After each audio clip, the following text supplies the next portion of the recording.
Уважаемый Александр Григорьевич, добро пожаловать в Таджикистан. Отношения наших стран поступательно развиваются по всем направлениям.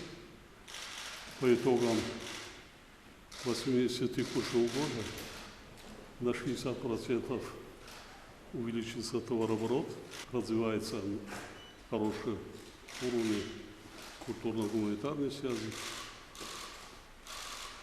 Готов сегодня обсудить с вами состояние и перспективы наших взаимоотношений, а также международные и региональные вопросы.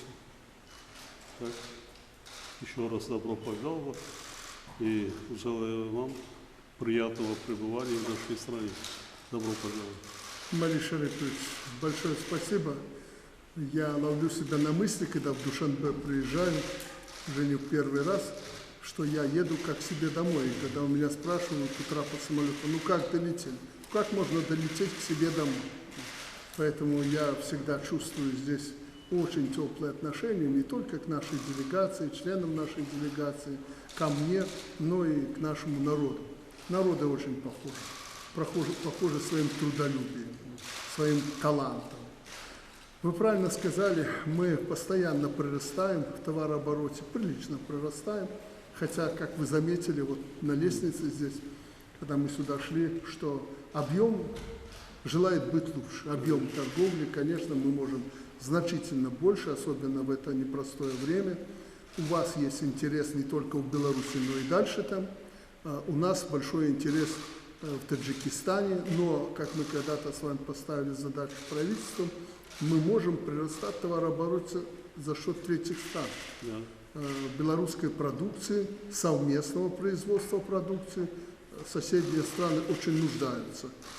Думаю, что вот сегодняшняя наша встреча, тот большой масштаб делегации нашей, которые приехали, почти больше половины правительства здесь, выставку, которую мы организовали, форум, он поспособствует росту не только двустороннего товарооборота, но и товарооборота через Казахстан и вместе с Таджикистаном, через Таджикистан, Афганистан и другие страны.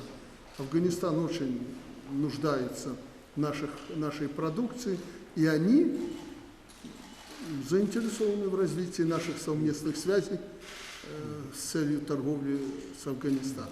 Думаю, что мы обсудим и региональные проблемы, я вам расскажу ситуации в том регионе, вы расскажете мне о том, что здесь происходит.